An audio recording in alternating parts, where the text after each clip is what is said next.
Chief minister നേരിട്ട് പോയി കണ്ടു, കാര്യങ്ങൾ അവതരിപ്പിച്ചു. ഞാൻ പറഞ്ഞു, ഞാൻ കൊടുക്കുന്ന സാലറിയാണ് കുഴപ്പം എന്ന് നിങ്ങൾക്ക് സാറിന് തോന്നുന്നുണ്ടെങ്കിൽ ഇതാണ് എൻ്റെ സാലറി സ്ലിപ്പ് എന്ന് പറഞ്ഞ് സാലറി സ്ലിപ്പൊക്കെ കാണിച്ചു കൊടുത്തു. So he was very happy. കാരണം ഇത്രയും സാലറി കൊടുക്കുന്നതായിട്ട് പുള്ളി പ്രതീക്ഷിച്ചില്ല. അദ്ദേഹം വളരെ ക്ലിയറായിട്ട് മനസ്സിലാക്കി. ഞാനിവിടെ തിരിച്ചു വരുമ്പോഴത്തേക്കും സമരം അവസാനിപ്പിച്ചിരുന്നു. ഫാറിന് എന്നിൽ ഭയങ്കര എക്സ്പെക്റ്റേഷനായിരുന്നു. പക്ഷേ ഞാൻ ഫാറിൻ്റെ എക്സ്പെക്റ്റേഷനിൽ ആയി വന്നത് തന്നെ 2001. അപ്പോൾ 83 ജോയിൻ ചെയ്ത് 2001 ഞാൻ ഫാറിൻ്റെ എക്സ്പെക്റ്റേഷനിൽ ആയത്. We have grown in A big way. Like you should say that we are under 3,100 crores. അപ്പോൾ ഈ വർഷം നമ്മൾ V R expecting to become 3,300 crores. റഫ്ലി ഒരു 1,500 പ്രോഡക്റ്റ് ഉണ്ട്. ഞാനെപ്പോഴും പറയും എല്ലാ ദിവസവും ഒരു പ്രോഡക്റ്റ് ഉണ്ടാണെന്നാണ് ഞാൻ പറഞ്ഞിരിക്കുന്നത്. എല്ലാ ദിവസവും ഇതുപോലെ ഇന്നോവേറ്റീവ് സാധനം കൊണ്ടുവന്നില്ല എങ്കിൽ നമ്മൾ ഈ മാർക്കറ്റിൽ നിന്ന് ഔട്ടാവും. ഫാമിലി ബിസിനസ്സാണ് ഏറ്റവും difficult business in the world.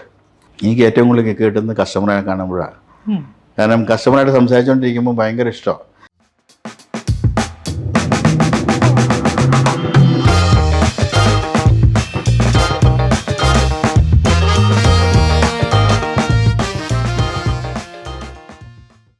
ധനം ടൈറ്റൻ ഷോയുടെ അടുത്ത എപ്പിസോഡിലേക്ക് സ്വാഗതം. ആഗോള ഒലിയോ റെസിൻ വിപണിയുടെ 30% കൈയാളുന്നത് ഒരു കേരള കമ്പനിയാണ്, സിന്തൈറ്റ്. ക്രാന്തദർശിയായ സംരംഭകൻ CV ജേക്കബ് 1972 തുടക്കമിട്ട ഈ കുടുംബ ബിസിനസ് പ്രസ്ഥാനത്തെ ഇന്ന് നയിക്കുന്നത് ഡോക്ടർ വിജു ജേക്കബാണ്. അദ്ദേഹമാണ് ഇന്ന് നമ്മുടെ അതിഥി. നമസ്കാരം സർ. നമസ്കാരം. താങ്കളുടെ പിതാവ് CV ജേക്കബ് ആരും അങ്ങനെ കേരളത്തിൽ ആരും സഞ്ചരിക്കാൻ മെനക്കെടാത്ത വഴികളിലൂടെ നടന്ന ഒരു സംരംഭകനാണ്. അദ്ദേഹം എങ്ങനെയാണ് താങ്കൾക്ക് ഈ മേഖല ബിസിനസ് പരിചയപ്പെടുത്തി തന്നത്? എങ്ങനെയാണ് മെൻറ്റർ ചെയ്തത്?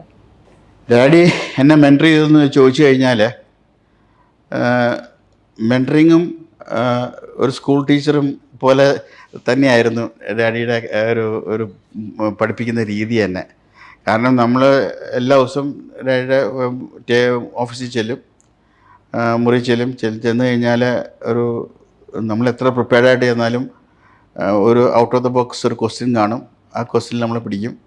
അപ്പം ഈ സാധാരണ ഒരു ടീച്ചറും സ്റ്റുഡൻറ്റും പറഞ്ഞ പോലെ തന്നെ ഒരു റിലേഷൻഷിപ്പായിരുന്നു കൂടുതലും. കാരണം വെച്ച് കഴിഞ്ഞാൽ ചെറിയ കാര്യം കണ്ടാലും ഡാഡി അതിനെ ചൂണ്ടിക്കാണിക്കും, സ്കോൾഡ് ചെയ്യുകയും ചെയ്യും. അതൊന്നും വെറുതെ വിടില്ല. കാരണം ഇന്ന് ഞാൻ ആ കസേരയിലിരിക്കുമ്പം, ഡാഡിയുടെ കസേരയിലിരിക്കുമ്പം എനിക്കറിയാം എന്തിനാ അന്ന് എന്നെ സ്കോൾഡ് ചെയ്തതെന്നും അന്ന് എന്താ പറഞ്ഞു തന്നതെന്നും ഇന്നെനിക്ക് വ്യക്തമായിട്ട് എനിക്കറിയാം. കാരണം ബിക്കോസ് എൻ്റെ ഒരു ലേണിങ് എന്നെ പഠിപ്പിക്കുകയായിരുന്നു. അദ്ദേഹം കുറച്ച് ടഫായിരുന്നെങ്കിലും but he was teaching me. Actually പേടിയുണ്ടായിരുന്നോ? പേടിയുണ്ടായിരുന്നു, തീർച്ചയായിട്ടും. എന്ത് കാര്യത്തിലായിരുന്നു പേടി? എന്തുകൊണ്ട് ചെല്ലുമ്പോഴായിരുന്നു പേടി തോന്നിയിരുന്നത്? ഈ ക്വസ്റ്റ്യൻ കൊണ്ട് ചെല്ലുമ്പം, നമ്മൾ രാവിലെ ഓഫീസിൽ ചെല്ലുമ്പോൾ തന്നെ ആദ്യം തന്നെ ചോദിക്കുന്ന ചോദ്യം എന്താണെന്നുള്ളത്, സിലബസ് ഇല്ലാത്ത ചോദ്യം ചോദിച്ചു കഴിഞ്ഞാൽ പിന്നെ നമുക്ക് ആർക്കാണെങ്കിലും സ്റ്റുഡൻറ്റിന് പേടിയായിരിക്കില്ലേ, നാച്ചുറലി ആ ടീച്ചറിന്. അതുപോലെ തന്നെ അപ്പോൾ സിലബസിലില്ലാത്ത ഒരുപാട് കാര്യങ്ങളാണ്. അതുകൊണ്ട് സിലബസ് ഇല്ലാത്ത ഒത്തിരി കാര്യമില്ല. ഞാൻ മറ്റുള്ളവരോട് ചോദിക്കാൻ തുടങ്ങിയപ്പോൾ അങ്ങനെ ഞാനും പഠിച്ചു. കാരണം ഇപ്പോൾ എൻ്റെ മുറിയിൽ എന്നെ കാണാൻ വരുന്ന ആൾക്കാർക്ക് ഇത്തിരി ഭയമുണ്ട്. കാരണം ഞാൻ ചോദിക്കാൻ പോകുന്നത് ഏതാണെന്ന് അവർക്ക് തന്നെ പിടികിട്ടണില്ല. അപ്പോൾ പലപ്പോഴും അവർ ചോദിക്കുന്നത് എവിടുന്ന സാർ ഇത് തപ്പിയെടുക്കണമെന്ന് ചോദിക്കും. അപ്പോൾ ആ കസേരയുടെ ഗുണമായിരുന്നു എന്ന് പറയാൻ പറ്റില്ലല്ലോ. ഓപ്പറേഷൻസ് ആണോ അല്ലെങ്കിൽ മാർക്കറ്റിംഗ് ആണോ, ഏതാണ് താങ്കൾക്ക് വഴങ്ങുക എന്ന് എപ്പോഴാണ് തിരിച്ചറിഞ്ഞത്? അത് ആദ്യമേ ഉണ്ടായിരുന്നോ എനിക്കൊരു മാർക്കറ്റിംഗ്? അത് 2001 ഞാൻ ഒരു ബാക്ക് സ്റ്റെപ്പ് എടുത്തായിരുന്നു. In my personal life also I took A back step. അപ്പം അത് കഴിഞ്ഞിട്ട് ഞാൻ ആലോചിച്ചു ഇനി എന്താ ഞാൻ ചെയ്യേണ്ടത് എന്നെൻ്റെ മനസ്സ് എന്നോട് തന്നെ ചോദിച്ചുകൊണ്ടിരുന്നു. ഇപ്പം പലപ്പോഴും അത് വലിയൊരു ചോദ്യമായിരുന്നു. കാരണം ഇപ്പം എൻ്റെ ബ്രദർ വന്നു, എൻ്റെ കസിൻസുണ്ട്, അപ്പോൾ എല്ലാവർക്കും വർക്കുണ്ട്. ഇതൊരു കുടുംബ ഫാമിലി ബിസിനസ് ആണല്ലോ. അപ്പോൾ എനിക്ക് വർക്കില്ലാതെ ഇരിക്കുന്നത് എനിക്ക് ഒരു പ്രയാസമുള്ളൊരു കാര്യമാണ്. കാരണം ഒരു സെക്കൻഡ് പോലും എനിക്ക് വർക്കില്ലാതെ എനിക്ക് ഇരിക്കാൻ പറ്റത്തില്ല. അപ്പം ഞാൻ ഫാദറിനോട് ബോർഡ് മീറ്റിങ്ങിൽ ഞാൻ പറഞ്ഞു, ഞാനെന്നാൽ ഇന്ത്യൻ മാർക്കറ്റ് നോക്കട്ടെ എന്ന് പറഞ്ഞു. അപ്പോൾ ഇന്ത്യൻ മാർക്കറ്റ് നോക്കട്ടെ എന്ന് പറഞ്ഞപ്പോൾ എല്ലാവരും ഒന്ന് ചിരിച്ചു. കാരണം അന്ന് ഇന്ത്യൻ മാർക്കറ്റിൽ ഞങ്ങൾക്ക് ആകപ്പാടെ ടേൺ ഓവർ എന്ന് പറയാനായിട്ട് 3 കോടി രൂപ ഉണ്ടായിരുന്നുള്ളൂ, 3 crores. ഇത് ഏത് വർഷം? 2001. അപ്പോൾ എല്ലാവരും ഒന്ന് ചിരിച്ചു കേട്ടിട്ട്. അപ്പോൾ ഞാൻ എനിവേ ഫാദർ പറഞ്ഞു എന്നാൽ ഇന്ത്യൻ മാർക്കറ്റ് എന്നാൽ വെച്ച് ചെയ്യട്ടെ എന്ന് പറഞ്ഞു. ഞാൻ അങ്ങ് ഏറ്റെടുത്തു. അപ്പോൾ ഏറ്റെടുത്ത് കഴിഞ്ഞപ്പോഴാണ് അതിൻ്റെ ഓരോ ചാലഞ്ചസ് മുന്നിൽ കാണുന്നത്. ഞാൻ കൊച്ചി തൊട്ട് കൽക്കട്ട തൊട്ട് ഡൽഹി തൊട്ട് സകല സ്റ്റേറ്റ്സിലും ഞാൻ പോയി. എല്ലാ സ്റ്റേറ്റും നന്നായിട്ട് പഠിച്ചു. ഫസ്റ്റ് 2022 കാര്യമായിട്ടൊന്നും സംഭവിച്ചില്ല. 23, 24 അവിടുന്ന് ഈ 3 കോടിയിൽ നിന്ന് 16 കോടിയായി, 16 കോടിയിൽ നിന്ന് 37 കോടിയായി, 37 നിന്ന് 75ആയി, 75 നിന്ന് അപ്പം ഞാൻ ബോർഡിൽ പ്രസൻറ്റേഷൻ ചെയ്തായിരുന്നു. 2020 അല്ല 2012 company will do a turnover about 120 crores. Exact 2012 company did 124 crores. ഇന്ന് Indian market is carrying 450 crores, Indian market മാത്രം. പക്ഷെ അന്ന് ഞാൻ ആ ചലഞ്ച് എടുത്ത് ഞാൻ ഓടിയില്ലായിരുന്നെങ്കിൽ ഇന്ന് സിന്താറ്റിന് ആ ബിസിനസ് ഉണ്ടാകുമെന്ന് സംശയമാണ്. കാരണം ഇന്ത്യൻ മാർക്കറ്റിനെ അവഗണിച്ചിരിക്കുന്ന സമയമാണ്. കാരണം ഈ ഒളിയൂർസ് എന്ന് പറഞ്ഞ ആൾക്കാരെ മനസ്സിലാക്കാനുള്ള ബുദ്ധിമുട്ട് ഭയങ്കരമാണ്. കാരണം ഇപ്പോൾ പലർക്കും അറിയാമായിരിക്കും, അന്ന് നെസ്ലെയോ അല്ലെങ്കിൽ പെപ്സിയോ യൂണിലിവറോ അവർക്ക് പോലും ഈ ഒളിയൂർസിനെ കുറിച്ചുള്ള ഗ്രാഹ്യം കുറവായിരുന്നു ഇന്ത്യൻ കമ്പനീസിന്. ഇതവിടെ പോയിരുന്ന് കുത്തിയിരുന്ന് പഠിപ്പിച്ച് ആപ്ലിക്കേഷൻ പഠിപ്പിച്ചു, എങ്ങനെയാണ് ഉപയോഗിക്കേണ്ട രീതികൾ പഠിപ്പിച്ചു. ഞാനിവിടെ തന്നെ ബ്ലെൻഡുകളുണ്ടാക്കി കൊണ്ടുപോയി, ചിക്കൻ ടിക്ക, ബാർബിക്യൂ, അങ്ങനെ കുറേ ബ്ലെൻഡുകളുണ്ടാക്കി കൊണ്ടുപോയി വിറ്റ്. അങ്ങനെയാണ് ഈ ടേൺ ഓവർ ഈ ലെവലിലേക്ക് ഈ ഇന്ത്യൻ മാർക്കറ്റ് തന്നെ പിടിച്ചടക്കിയത്. അന്ന് ഇവരെല്ലാവരും എന്നെ മാർക്കറ്റിംഗ് ഗുരു എന്ന് തന്നെ എന്നെ പേര് ഇവരെയൊക്കെ തന്നെ വിളിപ്പിച്ചു. അവർ എന്നെ വിളിച്ചു, ഞാൻ പറയാതെ തന്നെ എന്നെ വിളിച്ചു. കാരണം അന്ന് എനിക്ക് മനസ്സിലായി എൻ്റെ ഗെയിം മുഴുവൻ മാർക്കറ്റിങ്ങിലാണ്, അല്ലാതെ പ്രൊഡക്ഷനല്ല എൻ്റെ ഫോർട്ടെ. പ്രൊഡക്ഷൻ എനിക്ക് ഇഷ്ടമാണ്, അറ്റ് ദ സെയിം ടൈം എനിക്ക് ഐ ലൈക്ക് പ്രൊഡക്ഷൻ ഓൾസോ. പക്ഷേ കൂടുതലായിട്ട് മാർക്കറ്റിങ്ങിൽ പോകാനാണ് എൻ്റെ ആഗ്രഹം. ഈ മാർക്കറ്റിംഗ് രംഗത്തുള്ള ഈ കഴിവില്ലേ എങ്ങനെയാണ് വളർത്തിയെടുത്തത്? അതിന് ബോധപൂർവമായിട്ട് എന്തെങ്കിലും ശ്രമമൊക്കെ നടത്തി? ഞാൻ എല്ലാവരുമായിട്ട് പെട്ടെന്ന് അടുക്കും. ഞാൻ എൻ്റെ ആ റിലേഷൻഷിപ്പ് ബിൽഡിങ്ങിലാണ് ഞാൻ ഓരോരുത്തരെ കയ്യിൽ വയ്ക്കുന്നത്. കാരണം ഞാൻ എവിടെ ചെന്നാലും എനിക്ക് അതിൻ്റെ അപ്പർ ഹാൻഡ് ഉണ്ടായിരുന്നു. കാരണം ഒരു ചെറിയ എക്സാമ്പിൾ പറയാം. ഞാൻ നെസ്ലെ ചെന്ന് ഫസ്റ്റായിട്ട് നെസ്ലെ ചെല്ലുക, ഒരു കാർത്തിക് എന്ന് പറഞ്ഞ പയ്യനെയാണ് മീറ്റ് ചെയ്യേണ്ടതെന്ന്. ഞാൻ 1:30 അപ്പോയിൻമെൻറ്റ് വന്നിരിക്കുന്നത്. 1:30 ഞാൻ ഇരുന്നു. 5:30 ആയപ്പോഴാണ്, 5:30 ആയിട്ടും അല്ല എനിക്ക് സമയം തന്നില്ല. ഞാൻ റിസപ്ഷൻ ചെയ്തിട്ട് ഞാനിങ്ങനെ റിസപ്ഷനോട് പറഞ്ഞു, ഇത് വലിയ ബുദ്ധിമുട്ടാണ്, ഇത്രയും ഞാൻ 1:30 വന്നിരിക്കുന്നത്, എനിക്ക് ഒരു അപ്പോയിൻമെൻറ്റ് തന്നിട്ടില്ല എന്ന് പറഞ്ഞു. അപ്പോഴത്തേക്കും അവരുടെ സീനിയർ പേഴ്സൺ ഉണ്ടായിരുന്നു, ഒരു ഡോക്ടർ ചോങ്കർ എന്ന് പറഞ്ഞു. പുള്ളി എന്താണെന്ന് ചോദിച്ചു, മിസ്റ്റർ ജേക്കബ് വാട്ട് ഹാപ്പൻ എന്ന് ചോദിച്ചു. അപ്പോൾ എന്നോട് ഞാൻ പരിചയപ്പെട്ടു. പുള്ളി Jacob what happen, this is what happen എന്ന് പറഞ്ഞു. പുള്ളി ഫോൺ എടുത്ത് പറഞ്ഞാൽ കാർത്തികിനോട് വരാൻ പറഞ്ഞു. ഞങ്ങൾ സ്ഥലം ഉണ്ടായിരുന്നില്ല, കോൺഫറൻസ് ഹോൾസ് ഉണ്ടായിരുന്നില്ല, കഫറ്റീരിയയിൽ പോയി ഡിസ്കഷൻ നടത്തിയ സമയത്ത് ഞാൻ ചോങ്കരോട് പറഞ്ഞു, see you guys are all employees, I'm an employer for 2500 people, so the level is different എന്ന് പറഞ്ഞു. അപ്പോൾ പുള്ളി പറഞ്ഞു, don't get upset about it, you will be one of the best suppliers for Nestle എന്ന് പറഞ്ഞു. Today I can proudly say that we are one of the top suppliers for Nestle. അപ്പം എവിടെ എത്തി? കാരണം എൻ്റെ ക്ഷമയുടെ അതുകൊണ്ടാണ് ഞാൻ അവിടെ ഇരുന്നത്, അല്ലെങ്കിൽ ഞാൻ അവിടെ ഇരിക്കില്ല. കാരണം ആ ക്ഷമ കൊണ്ടും എനിക്കവിടെ ആ ബിസിനസ് എനിക്ക് അച്ചീവ് ചെയ്യാൻ സാധിച്ചു. ഇപ്പം താങ്കൾ നേരത്തെ പറഞ്ഞു, പല കമ്പനികൾക്കും പല ആപ്ലിക്കേഷൻസും നമ്മളിവിടെ ഡെവലപ്പ് ചെയ്ത് കൊണ്ടുപോയി അവരെ കാണിച്ച് പഠിപ്പിച്ച്, അപ്പോൾ ഈ അവരുടെ ആവശ്യങ്ങൾ, അതായത് നമ്മുടെ മേശയുടെ അപ്പുറം ഇരിക്കുന്ന അവരുടെ ആവശ്യങ്ങൾ എങ്ങനെയാണ് തിരിച്ചറിയുന്നത്? നമ്മളിവിടുന്ന് പോകുന്നേക്കാൾ മുമ്പ് നമ്മളൊരു ഓരോ കമ്പനിയുടെ പ്രൊഫൈൽ എടുത്തിട്ട് ആ കമ്പനിയെ മുഴുവൻ പഠിച്ചിട്ട് ആ കമ്പനി ഉപയോഗിക്കുന്ന പ്രോഡക്റ്റുകളെക്കുറിച്ച് മുഴുവൻ പഠിക്കും. അപ്പോൾ അവർക്ക് ഏറ്റവും ഈസി ആയിട്ടുള്ള സൊല്യൂഷനാണ് നമുക്ക് പ്രൊവൈഡ് ചെയ്യേണ്ടത്. അല്ലാതെ നമ്മൾ എന്തെങ്കിലും കൊണ്ട് ചെന്ന് കഴിഞ്ഞാൽ അത് ഒരു ബിസിനസ് ആവില്ല ഒരിക്കലും. അപ്പോൾ അത് പഠിച്ച് നമ്മൾ മനസ്സിലാക്കി അതിനോടനുബന്ധിച്ചുള്ള പ്രൊഡക്റ്റുകൾ നമ്മളുണ്ടാക്കി അവരെ അവിടെ ഇരുത്തി അവരുടെ R&D പോയിരുന്ന് R&D ടീമായിട്ടിരുന്ന് ഡിസ്കസ് ചെയ്ത് അങ്ങനെയാണ് അത് അപ്ലൈ ചെയ്യിപ്പിക്കുന്നത് അവരെ കൊണ്ട്. ആ സമയത്ത് നമ്മൾ ഇത്രയും പരിപാടി നടത്തുമ്പോൾ ഇവരിത് എടുക്കും എന്നുള്ള യാതൊരു ഗ്യാരണ്ടി ഇല്ല. പക്ഷേ ഇത് അവിടെ ചെന്ന് അവർ അപ്ലൈ ചെയ്ത് കഴിയുമ്പോഴത്തേക്കും എൻ്റെ അനുഭവം മുഴുവൻ ഒരു 1-2 പ്രാവശ്യം ട്രിപ്പ് കൂടുതൽ എനിക്ക് എടുക്കേണ്ടി വന്നിട്ടില്ല ഒരു കസ്റ്റമറുടെ അടുത്ത്. സെക്കൻഡ് ട്രിപ്പിൽ ഡെഫിനറ്റായിട്ട് എനിക്ക് നല്ലൊരു, ആദ്യമൊക്കെ 750 ഗ്രാമൊക്കെ ആയിരുന്നു ഓർഡർ ഉണ്ടായിരുന്നത്. അന്ന് അവിടുന്ന് ഇവിടെ പലരും ചിരിക്കുമായിരുന്നു. കാരണം 750 രൂപ വേണം ഒരു ഇൻവോയ്സ് അടിക്കാൻ. അപ്പോൾ 750 രൂപയുടെ ഓർഡർ കിട്ടിയിട്ട് എന്ത് കാണിക്കാനാണ്? അപ്പം ആ 750 രൂപയിൽ നിന്ന് 450 കോടിയായത് just merely I would say that's a God's grace and hard work behind it. അന്ന് ഇന്ത്യൻ മാർക്കറ്റിൽ ജോലി ചെയ്യാൻ ഞാൻ മാത്രമേ ഉള്ളൂ, വേറെ ഒറ്റ ഡയറക്ടേഴ്സിനെയും ഞാൻ ഇതിൻ്റെ അകത്ത് ഇൻവോൾവ് ആക്കിച്ചില്ല. ഞാൻ പറഞ്ഞു because this my personal baby. അങ്ങനെ എന്നെ എടുത്തു. കാരണം ഫാദറിന് ഭയങ്കര സന്തോഷമായിരുന്നു. കാരണം ഇത്രയും ഭംഗിയായിട്ട് പോകുന്നും ഫാദറും വിചാരിച്ചില്ല.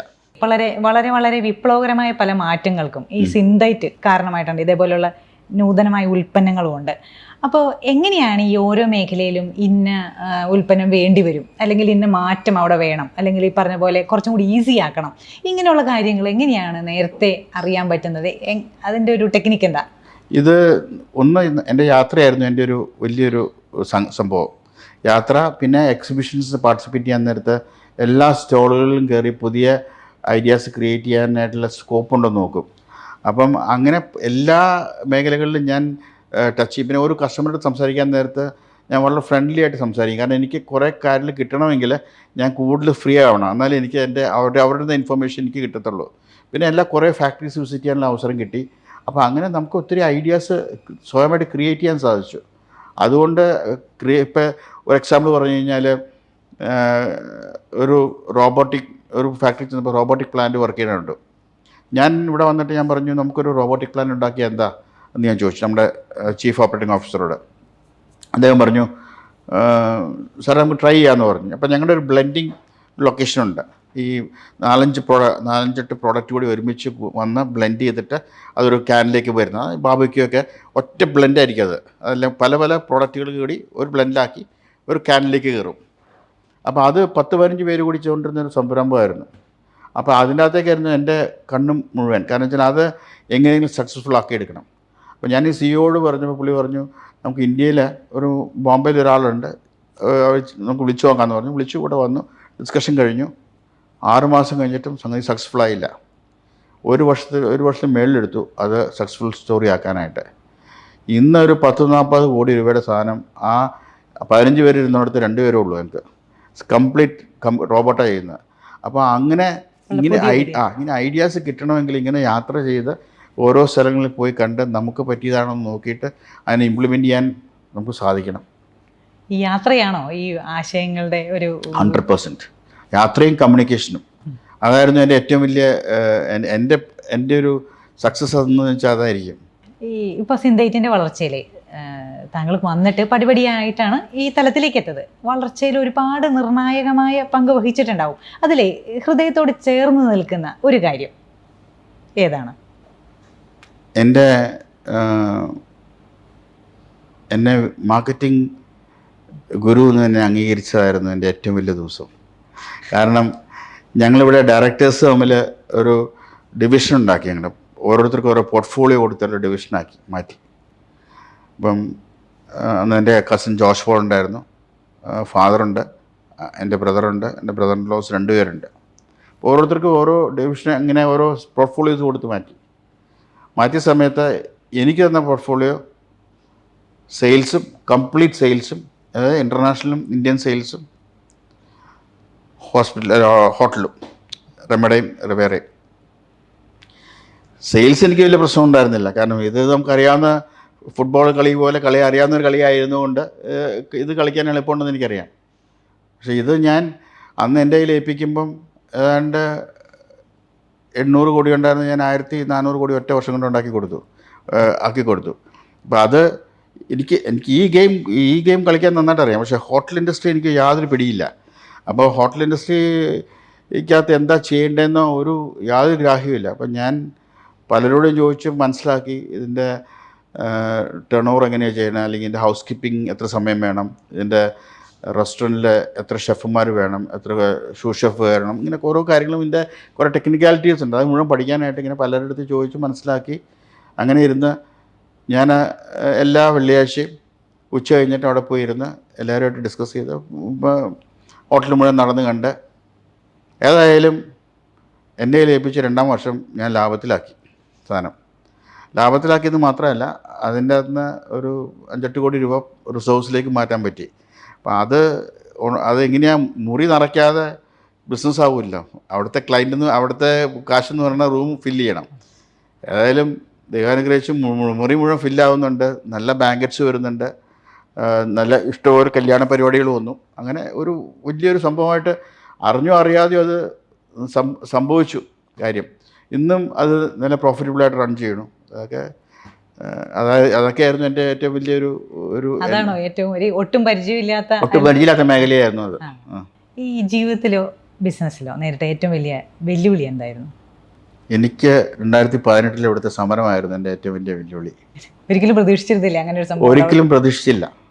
പ്രതീക്ഷിക്കാതെ വന്ന സംഭവം. കാരണം അന്ന് ഫാദറും ഉണ്ടായിരുന്നില്ല. ഫാദർ സൂലായിരുന്നു. എൻ്റെ കസിൻ ജോർജ് പോളിനെ എനിക്ക് നഷ്ടപ്പെട്ടു. അങ്ങനെ ആ ഒരു സിറ്റുവേഷനിലാണ്. അപ്പോൾ അന്ന് 2018 ബേസിക്കലി ഒരു മനുഷ്യനും ഇവിടെ ഒരു ഡയറക്ടേഴ്സിനും ഒരു മിനിസ്റ്റർമാരെയോ ആരെയോ ഒരു പൊളിറ്റിക്കൽ പാർട്ടീനെയോ ആൾക്കും അറിയാൻ പാടാത്ത ഒരു സിറ്റുവേഷൻ ഒന്ന് ആലോചിച്ച് നോക്കണം. കാരണം ആ കാലഘട്ടത്തിൽ ഞങ്ങൾക്ക് അതിന് നോക്കേണ്ട ആവശ്യകത വന്നില്ല. കാരണം ഇവർ രണ്ടുപേരും ഇരിക്കണോണ്ട് പിന്നെ നമ്മളെ ആ ഭാഗത്തേക്ക് തിരിഞ്ഞു നോക്കിയില്ല. കാരണം അവർ രണ്ടുപേരും നോക്കുന്നുണ്ടല്ലോ. അവർ രണ്ടുപേരും അതിൻ്റെ അകത്ത് മിടുക്കരാണ് താനും.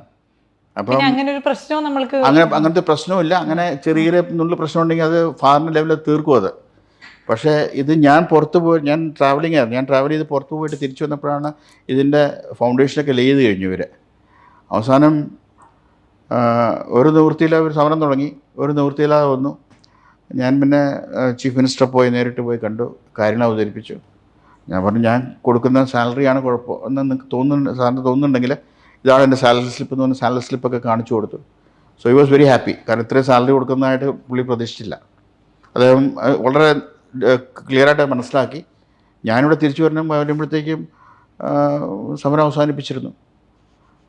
സമരം വിട്ട് ഇപ്പോൾ ഇതുവരെ യാതൊരു കുഴപ്പമില്ലാതെ ഭംഗിയായിട്ട് പ്രസ്ഥാനം പോകുന്നുണ്ട്. ആ ഒരു 2-3 മാസമായിരുന്നു എൻ്റെ ശരിക്കും പറഞ്ഞാൽ കണ്ടമാനം കോടി രൂപയുടെ ടേൺ ഓവർ സ്റ്റോക്ക് ഇരിക്കുന്നു. ഇത് എവിടെ കൊണ്ട് ഒലുക്കി കളയാൻ പറ്റുമല്ലോ, ഇത് എന്ത് ചെയ്യും? ഈ നമ്മുടെ യൂണിയൻ അല്ലെങ്കിൽ നമ്മുടെ ജീവനക്കാരുമായിട്ട് മാനേജ്മെൻറ്റിൻ്റെ ഒരു പേഴ്സണൽ ടച്ചിൻ്റെ എന്തെങ്കിലും കുറവ് കൊണ്ടായിരുന്നു അങ്ങനെ ഒരു സംഭവം വന്നത്? ഇത് എപ്പോഴും ഞാൻ പറയും, ഈ HR ആണ് ഏത് ഇൻസ്റ്റിറ്റ്യൂഷൻ്റെയും ഒരു good and bad I would say. കാരണം HR എന്ന് പറഞ്ഞാൽ ഇപ്പോൾ സിന്തായിറ്റിൻ്റെ ഒരു പ്രിൻസിപ്പിളും ഒരു ഫിലോസഫി ഉണ്ടായിരുന്നു. അതായത് everybody as A family including the employees. അല്ല, ഞങ്ങൾ ഒരു എംപ്ലോയിനെ ആയിട്ട് കാണാറില്ല. ഞങ്ങളൊരു ഫാമിലി മെമ്പറായിട്ട് തന്നെയാണ് എപ്പോഴും പ്രസംഗിപ്പിക്കുന്നത്. തന്നെയാണ് പറയും ഡിയർ ഫാമിലി മെമ്പേഴ്സ് എന്ന് പറഞ്ഞാൽ നമ്മൾ പ്രസംഗം തുടങ്ങുന്നത് തന്നെ. അപ്പോൾ അതുപോലത്തെ റിലേഷൻഷിപ്പിൽ നിന്ന് അതിനൊരു ഗ്യാപ്പ് ഉണ്ടാക്കി. ഒരു HR-ൽ ഒരു വ്യക്തി വന്നിട്ട്, അദ്ദേഹത്തിൻ്റെ പേര് ഞാൻ പറയുന്നില്ല, ഒരു വ്യക്തി വന്നിട്ട് ഒരു ഗ്യാപ്പ് ഉണ്ടായി. ആ ഗ്യാപ്പിൽ ഇവർ ശരിക്കും അത് ക്യാഷ് ചെയ്തു. ആ ഗ്യാപ്പ് ഉണ്ടാക്കരുതായിരുന്നു. കാരണം എനിക്കിഷ്ടമല്ല. കാരണം എനിക്ക് ഈ റിലേഷൻഷിപ്പ് ബിൽഡ് ചെയ്യുന്നതിലാണ് എനിക്ക് ഏറ്റവും ഇഷ്ടം. നമുക്കിപ്പോൾ പറഞ്ഞല്ലോ, ഈ എല്ലാ ദിവസവും പ്രൊഡക്റ്റ് ഉണ്ടാവണമെന്ന് പറയുന്നത്, ആ പ്രൊഡക്റ്റ് ഉണ്ടാവണമെങ്കിൽ ഇവരെപ്പോലെ നല്ല മിടുക്കരായിട്ടുള്ള ആൾക്കാർ നമ്മുടെ കൂടെ നമ്മുടെ പ്രസ്ഥാനമെന്ന് കണ്ടുകൊണ്ട് തന്നെ ജോലി ചെയ്യാൻ തയ്യാറായാൽ മാത്രമേ അത് ഉണ്ടാകത്തുള്ളൂ. അല്ലെങ്കിൽ അതുണ്ടാകില്ല. കാരണം ഇത് വല്ലവനും വേണ്ടി പണിയെടുക്കണ പോലെ ആക്കരുത്. എനിക്കും കൂടെ ഉണ്ട് പ്രയോജനപ്പെടുമെന്നുള്ള രീതിയിൽ പണിയെടുക്കുകയാണെങ്കിൽ മാത്രമേ നമ്മൾ അവരോടൊപ്പം നിന്ന് പണിയെടുക്കണം. അതായത് നമ്മൾ മാറി നിന്നിട്ടും കാര്യമില്ല. നമ്മളൊരിക്കലും മാറി നിൽക്കരുത്. ഇപ്പം ഞാനിപ്പം എൻ്റെ ട്രാവൽ കഴിഞ്ഞ് എവിടെയെങ്കിലും പോയിട്ട് വന്നു കഴിഞ്ഞാൽ ഞാൻ മണിക്കൂറോളം അല്ലെങ്കിൽ ദിവസങ്ങളോളം അവരോടൊപ്പം ഇരിക്കും. കാരണം ആ പ്രൊഡക്റ്റ് ഡെവലപ്പ് ചെയ്യുന്നവരെ. കാരണം ഒരു പ്രൊഡക്റ്റും ഒരു കാലഘട്ടത്തിൽ ഞാൻ കാണാതെ ഒറ്റ പ്രൊഡക്റ്റ് ഇവിടുന്ന് പോകത്തില്ല. കാരണം അതേപോലെ കംപ്ലീറ്റ് കൺട്രോൾഡായിരുന്നു ആ പ്രൊഡക്റ്റ് വന്നത്. ഇപ്പോൾ ഞാൻ അധികം നോക്കാറ് പോലുമില്ല. കാരണം അതിന് നല്ല സ്ട്രീംലൈറ്റ് ആയിട്ടുള്ള സീനിയേഴ്സ് ആയിട്ടുള്ള ആൾക്കാരുണ്ട്, അതിന് എക്യുപ്ഡ് ആയിട്ടുള്ള എക്യുപ്മെൻറ്റ്സ് ഉണ്ട്. അപ്പോൾ അതൊക്കെ കൊണ്ട് ഭംഗിയായിട്ട് പോകുന്നു. Luxury, convenience, and a commitment to green living. Vigaland Homes presents Biophilic Urban Homes.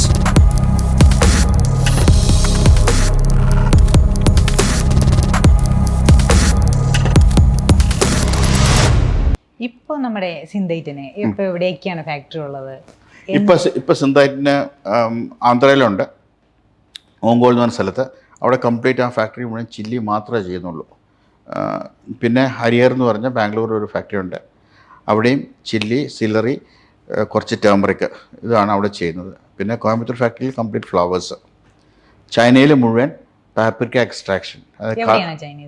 China ഡ്യൂസോ എന്ന് പറഞ്ഞ സ്ഥലത്ത്, അതായത് ബെയ്ജിങ്ങിൽ നിന്ന് 1.5 മണിക്കൂർ ട്രാവൽ ചെയ്യണം. അവിടെ സ്വീറ്റ് പാപ്രിക്ക പോലത്തെ പാപ്രിക്കയാണ് അവിടെ ചെയ്യുന്നത്. കൂടാതെ ഇപ്പോൾ നമ്മൾ ബ്രസീലിലൊരെണ്ണമുണ്ട്. അത് കംപ്ലീറ്റ് ബ്ലെൻഡിങ് ഫെസിലിറ്റി മാത്രമേ ഉള്ളൂ. ഇവിടുന്ന് നമ്മൾ ഒരു ദിവസം കൊണ്ടുപോയി ബ്ലെൻഡ് ചെയ്ത് ലോക്കൽ മാർക്കറ്റിൽ വിൽക്കുന്ന ഒരു സിസ്റ്റം. ഇപ്പോൾ സിന്തൈറ്റിൻ്റെ വലിപ്പം എങ്ങനെയാണ്? We have grown in a big way. Like we should say that we are under 3,100 crores. അപ്പോൾ ഈ വർഷം നമ്മൾ ഒരു we are expecting to become 3,300 crores. ഇപ്പോൾ നമുക്ക് എത്രമാത്രം പ്രോഡക്ട്സുകളുണ്ട്? ഒരു റഫ്ലി ഒരു 1,500 പ്രോഡക്റ്റ് ഉണ്ട്. ഞാനെപ്പോഴും പറയും എല്ലാ ദിവസവും ഒരു പ്രോഡക്റ്റ് ഉണ്ടാവുമെന്നാണ് ഞാൻ പറഞ്ഞിരിക്കുന്നത്. കാരണം ഇന്നോവേഷൻ ഇല്ലെങ്കിൽ ഇനിയുള്ള കാലത്ത് food science has gone very high. കണ്ടമാനം. ഇപ്പോൾ ഞങ്ങൾ വേഗൻ ഫുഡ് ഉണ്ടാക്കാൻ തുടങ്ങി. അപ്പോൾ അങ്ങനെ പല രീതിയിലും പല പ്രോഡക്റ്റ് ഫുഡ് എന്ന് പറഞ്ഞാൽ ഒരു എന്താ പറയുന്ന എവറി ഡേ ഇന്നോവേഷൻ എന്ന് പറഞ്ഞ പോലെ ഒരു ഇന്നോവേറ്റീവ് പ്രൊഡക്റ്റായിട്ട് മാറി. അതിനോടൊപ്പം തന്നെ ഞങ്ങൾ സപ്ലിമെൻറ്റ്സ് ഇറക്കാൻ തുടങ്ങി. സപ്ലിമെൻറ്റ്സും നന്നായിട്ട് പോകുന്നുണ്ട്. ഇപ്പോൾ സപ്ലിമെൻറ്റ്സിൻ്റെ അകത്ത് ഇപ്പോൾ ഞങ്ങളിപ്പം എല്ലാവരും ഇപ്പോൾ ക്യാപ്സ്യൂൾസ് ഇറക്കിക്കൊണ്ടിരിക്കുന്നത്. അപ്പോൾ ഞങ്ങൾ അതിനേക്കാൾ നല്ലത് കുറച്ചുകൂടി ഒരു ഈ ചൂയബിൾ ടൈപ്പ് ഓഫ് സപ്ലിമെൻറ്റ്സ് ഇറക്കാൻ വർക്ക് ചെയ്ത് നടന്നുകൊണ്ടിരിക്കുക. അപ്പം എല്ലാ ദിവസവും ഇതുപോലെ ഇന്നോവേറ്റീവ് സാധനം കൊണ്ടുവന്നില്ല എങ്കിൽ നമ്മൾ ഈ മാർക്കറ്റിൽ നിന്ന് ഔട്ടാവും. നമ്മുടെ ഒരു സാധാരണ ഒരു മനുഷ്യൻ്റെ ഡെയിലി ലൈഫിൽ ഉപയോഗിക്കുന്ന ഉൽപ്പന്നങ്ങളുണ്ടല്ലോ, അതിൽ ഏതിലൊക്കെ ഇപ്പോൾ സിന്തറ്റിൻ്റെ സാന്നിധ്യമുണ്ട്? ഇപ്പം നേരത്തെ പറഞ്ഞ ചായയിലുണ്ട്, പേസ്റ്റിലുണ്ട്, ഫുഡ് ഐറ്റംസ് മോസ്റ്റ്ലി ഉണ്ട്, പിന്നെ പെർഫ്യൂമറിയിലുണ്ട്, കോസ്മെറ്റിക്സിലുണ്ട്, ഒരുമാതിരി എല്ലാ രംഗത്തും ഉണ്ട്. അപ്പം അതായത് ഒരാൾ രാവിലെ എഴുന്നേറ്റ് പല്ല് തേക്കുമ്പോൾ മുതൽ കോൾഗേറ്റ് മുതൽ എല്ലാത്തിലും ഉണ്ടല്ലോ. കേരളത്തിലെ പല കമ്പനികളും ഉണ്ട്. പക്ഷേ വളർച്ചയുടെ ഒരു ഘട്ടം കഴിഞ്ഞാലേ അത് പിന്നെ സ്തംഭിച്ചിങ്ങനെ നിൽക്കും. പക്ഷേ സിന്തൈറ്റിൽ അങ്ങനെയല്ല. സിന്തൈറ്റ് ആ ട്രാക്കിൽ കൂടി ഇങ്ങനെ നിരന്തരം ഇങ്ങനെ സഞ്ചരിച്ചുകൊണ്ടിരിക്കുക. ഇതിൻ്റെ രഹസ്യം എന്താ? ഞാൻ പറഞ്ഞല്ലോ, ഇന്നോവേഷൻ ഇല്ലാതെ ഒരു കമ്പനി, ഇപ്പം നമ്മൾ ഒരു പ്രോഡക്റ്റ് ഉണ്ടാക്കി, ആ പ്രോഡക്റ്റിൽ മാത്രം ഇപ്പോൾ ഫാദർ ബ്ലാക്ക് പേപ്പറാണ് ആദ്യം സ്റ്റാർട്ട് ചെയ്തത്. അതിൽ മാത്രം നിലനിന്നുകൊണ്ട് പോയിരുന്നെങ്കിൽ ഇന്ന് സിന്തൈറ്റ് ഉണ്ടാവില്ലായിരുന്നു. അതിൽ നിന്ന് മാറി ചിന്തിച്ചു. അതിന് മാറി ചിന്തിക്കാൻ ഉള്ള ബാക്കിയുള്ള ഡയറക്ടേഴ്സും അതിനകത്ത് ഇൻവോൾവ് ആയിരുന്നു. അങ്ങനെ പല പ്രോഡക്റ്റുകളിലും മാറി ചിന്തിച്ചുകൊണ്ടാണ് നമ്മൾ ഈ ലെവലിൽ നിന്ന് എത്തുന്നത്. കാരണം അതുപോലെ എല്ലാ ദിവസവും ഇപ്പം ഇന്നോവേഷൻ സെൻറ്ററിൽ വർക്ക് ചെയ്യുക എന്ന് പറയുന്നത് തന്നെ ഒരു ഇൻട്രസ്റ്റിംഗ് സംഗതി തന്നെയാണ്. കാരണം പുതിയ തോട്ട്സ് വരും. കാരണം നമ്മൾ അവിടെ ഇരിക്കുമ്പോഴേ ആ പുതിയ തോട്ട്സ് വരുള്ളൂ. അപ്പോൾ എല്ലാ ദിവസവും തന്നെ ഒരു ഇന്നോവേറ്റീവ് പ്രോഡക്ട്സുകൾ ഉണ്ടാക്കാനാണ് ഞാൻ പറഞ്ഞിരിക്കുന്നത്. Every day you should make innovative product. അപ്പോൾ അങ്ങനെ ഒരു പുതിയ ഇന്നോവേറ്റീവ് പ്രോഡക്റ്റ് ഉള്ളതുകൊണ്ടാണ് സിന്തൈറ്റ് എപ്പോഴും ഈ ലെവലിലേക്ക് മുന്നോട്ട് പോകുന്നതിൻ്റെ ഏറ്റവും വലിയൊരു കാരണം. പിന്നെ നല്ല ക്വാളിറ്റി ഓഫ് സ്റ്റാഫുണ്ട്. അതൊക്കെ എപ്പോഴും ഒരു കമ്പനിയുടെ ഒരു അസറ്റ്സ് ആണ് അവരൊക്കെ. പിന്നെ ടെക്നോളജി അപ്ഗ്രഡേഷൻ എന്ന് ലേറ്റസ്റ്റ് ടെക്നോളജി വരുമ്പോൾ ഒക്കെ നമ്മൾ അത് പോയി പഠിക്കാനും അതിന് വേണ്ടിയുള്ള സ്റ്റഡി മെറ്റീരിയൽസ് ഒക്കെ കൊണ്ടുവന്ന് അതൊക്കെ പഠിച്ച് ഭംഗിയായിട്ട് ചെയ്യാനും നമ്മൾ ശ്രമിക്കാറുണ്ട് എപ്പോഴും. ഈ ഒരു പുതിയ ബിസിനസ് അവസരം അല്ലെങ്കിൽ ഒരു പുതിയ സാധ്യത, ഒരു പുതിയ കരാറൊക്കെ ഒപ്പിടാനായിട്ട് വരുമ്പോൾ അതിനകത്ത് ഒരു യെസ് ഓർ നോ നമ്മൾ തീരുമാനം എടുക്കണമല്ലോ. അന്നേരം എന്തിനെയാണ് താങ്കൾ പിന്തുടരുന്നത്? ഉള്ളിലുള്ളൊരു ഇൻറ്റ്യൂഷനെയാണോ, ഒരു ഗട്ട് ഫീലിങ്ങിനെയാണോ? എന്തിൻ്റെ പുറത്താണ് ആ തീരുമാനം എടുക്കണേ? Complete intuition, 100%. ഞാനിപ്പോൾ കഴിഞ്ഞ ദിവസം 2 ആഴ്ച മുമ്പ് പോയി 300 കോടി രൂപയുടെ കോൺട്രാക്ട് സൈൻ ചെയ്തപ്പം ഞാൻ ലെഫ്റ്റ് ആൻഡ് റൈറ്റും ഞാൻ നോക്കാൻ പോകാറില്ല. കാരണം എനിക്ക് എൻ്റെ പണി അറിയാമെങ്കിൽ പിന്നെ ഞാൻ എന്തിനാണ് ലെഫ്റ്റ് ആൻഡ് റൈറ്റ് നോക്കേണ്ട കാര്യം? എനിക്ക് എൻ്റെ പണി നന്നായിട്ട് ചെയ്യാനറിയാം. So I should be confident in that, no. പിന്നെ ഞങ്ങളുടെ ഇവിടുത്തെ ഏറ്റവും വലിയ സ്ട്രെസ്ഫുൾ ആയിട്ടുള്ള കാര്യം എന്ന് പറയുന്നത് പർച്ചേസാണ്. ഈ സ്റ്റോക്ക് മാർക്കറ്റ് പോലെയാണ് സ്പൈസസിൻ്റെ ഏറ്റക്കുറച്ചിലുകൾ. അത് നോക്കിയും കണ്ടു നിന്ന് മേടിക്കാനുള്ള ആ ഒരു ധൈര്യം വേണം. അത് ഞാൻ സമ്പാദിച്ച എൻ്റെ ഫാദറിൽ നിന്നാണ്. അത് ഭയങ്കര ഹൈ ഇൻറ്റ്യൂഷനായിരുന്നു എൻ്റെ ഫാദറിന്. അത് പറയാതിരിക്കാൻ നിവൃത്തിയില്ല. ചില സമയത്തൊക്കെ മേടിക്കാൻ പറയുമ്പോൾ നമ്മൾ ചോദിക്കും എന്തിനാണ് മേടിക്കണമെന്ന് ചോദിക്കും. പറയും മേടിക്കാൻ പറഞ്ഞാൽ മേടിക്കണം എന്ന് പറയും. അത് പറഞ്ഞാൽ അത് കറക്റ്റാണ്. അദ്ദേഹത്തിൻ്റെ കാൽക്കുലേഷൻ ഈസ് പക്ക കറക്റ്റ്. ഫാദറുമായി ചേർന്ന് ഒരുപാട് ബിസിനസ് ആ ഒരു കാലഘട്ടം ഉണ്ടല്ലോ, ആ കാലഘട്ടത്തിൽ ഏറ്റവും കൂടുതൽ ആസ്വദിച്ചിരുന്നത് എന്തായിരുന്നു? ഡാഡിയുടെ കൂടെ ഇരിക്കാനാണ് ഏറ്റവും വലിയ സുഖം. കാര്യം കുറച്ച് ബുദ്ധിമുട്ടുകളൊക്കെ ഉണ്ടാകുമെന്ന് പറഞ്ഞാലും ഒത്തിരി പഠിക്കാനുള്ളൊരു മനുഷ്യനായിരുന്നു അദ്ദേഹം. കാരണം നമ്മൾ ചിന്തിക്കും. ഭയങ്കര കാൽക്കുലേറ്റീവ് ആയിരുന്നു. ആ കാൽക്കുലേഷൻസൊക്കെ നമുക്ക് അറിയാൻ പറ്റും. ഇപ്പം ഇങ്ങനെ ഇരുന്ന് ചിന്തിക്കാറുണ്ടോ? എന്തെങ്കിലും കാര്യം വരുമ്പോൾ, എന്തെങ്കിലും ഒരു സിറ്റുവേഷൻ വരുമ്പോൾ ഡാഡി എങ്ങനെയായിരിക്കാം? തീർച്ചയായിട്ടും അതിനകത്ത് ഒത്തിരി. അതുകൊണ്ട് ഞാൻ അങ്ങനെ ചിന്തിക്കുന്നതുകൊണ്ട് പലപ്പോഴും എനിക്ക് നല്ല അഡ്വാൻറ്റേജ് കിട്ടിയിട്ടുണ്ട്. ബിക്കോസ് ഈ ഭയങ്കര ഫോർവേഡ് തിങ്കിങ്ങാണ്. അത്ര ഫോർവേഡ് തിങ്കിങ് നമ്മളെ കൊണ്ട് നമ്മൾ എത്ര ചിന്തിച്ചാലും അതുപോലെ ചിന്തിക്കാനായിട്ട് ബുദ്ധിമുട്ടാണ്. താങ്കൾ തന്നെ നേരത്തെ പറഞ്ഞു ഈ സ്പൈസസ് ശരിക്കും പറഞ്ഞാൽ ഓഹരി വിപണിയേക്കാളും വലിയ ചാഞ്ചാട്ടമാണ് ഈ രംഗത്തുള്ളത്. എങ്ങനെയാണ് ഈ കറക്റ്റ് ഡിസിഷൻ എടുക്കുന്നത്? അതിന് വലിയ മാത്തമാറ്റിക്സ് ഒന്നുമില്ല. അത് നമ്മൾ കഴിഞ്ഞ 5 വർഷം മേടിച്ച് എങ്ങനെയാണെന്ന് നോക്കിയിട്ട് ഏകദേശം ഒരു ഐഡിയ വെച്ച് ഇപ്പോഴത്തെ പെപ്പറിനോ അല്ലെങ്കിൽ കാടമത്തിനോ ജിഞ്ചറിനോ ടേമറിക്കിനൊക്കെ പ്രൈസ് കുറവായിട്ടിരിക്കുക. കഴിഞ്ഞ 4 വർഷത്തെ പ്രൈസിനേക്കാളും കുറവാണെങ്കിൽ നമ്മൾ സ്റ്റോക്ക് ചെയ്യും. ഈ ഗെയിമിൻ്റെ അകത്ത് വിൻ ചെയ്യണമെങ്കിൽ ഒറ്റ കാര്യം മാത്രമേ ഉള്ളൂ, സൂക്ഷ്മതയോടെ മേടിച്ച് വെക്കുക, വില കുറഞ്ഞിരിക്കുമ്പം സ്റ്റോക്ക് ചെയ്യുക. അതാണ്, വേറെ പ്രത്യേകിച്ച് മാത്തമാറ്റിക്സിൻ്റെ അകത്തില്ല. ഇതൊരു വലിയൊരു കുടുംബ സംരംഭമാണ്. ഇപ്പോൾ സഹോദരനുണ്ട്, മക്കളുണ്ട്, അവരുടെ മക്കളുണ്ട്, 3ാം തലമുറയുണ്ട്.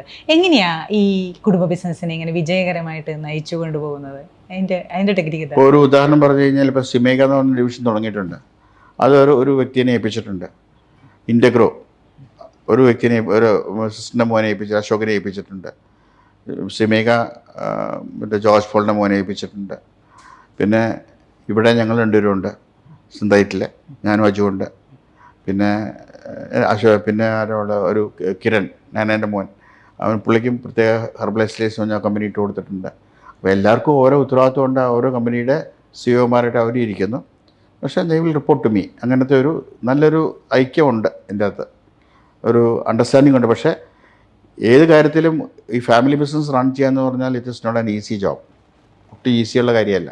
കാരണം ഇതിൻ്റെ അകത്ത് ഈ വ്യക്തികളെക്കാളും കൂടുതൽ ഇതിൻ്റെ അകത്ത് സിസ്റ്റേഴ്സുണ്ട്, ബ്രദർ ഇൻ ലോസ് ഉണ്ട്. നമുക്ക് എല്ലാവരെയും സാറ്റിസ്ഫൈ ചെയ്തുകൊണ്ട് എല്ലാം ചെയ്യാൻ സാധിക്കില്ല ഇപ്പോഴും ഒരു ബിസിനസ് വേൾഡിൽ. കാരണം ചിലതൊക്കെ നമ്മൾ ധൈര്യമായിട്ട് ഡിസിഷൻ എടുത്ത് മുന്നോട്ട് പോകേണ്ടി വരും. അപ്പം ചില കാര്യങ്ങൾ അവർക്കും അറിയാം. ചില കാര്യങ്ങൾ ഞാൻ പറയുമ്പോൾ അവർക്ക് മനസ്സിലാക്കാൻ പറ്റുന്നതാണ്, അവർ മനസ്സിലാക്കുകയും ചെയ്യും. പിന്നെ ഇപ്പോൾ എല്ലാ ഡിസിഷൻസും ഇപ്പോഴത്തെ സിറ്റുവേഷനിൽ ഞങ്ങളെല്ലാം ബോർഡ് മീറ്റിങ്ങിൽ കൊണ്ടുവന്ന് ബോർഡിൽ തീരുമാനം എടുക്കുന്ന സിറ്റുവേഷനിലേക്ക് മാറ്റി.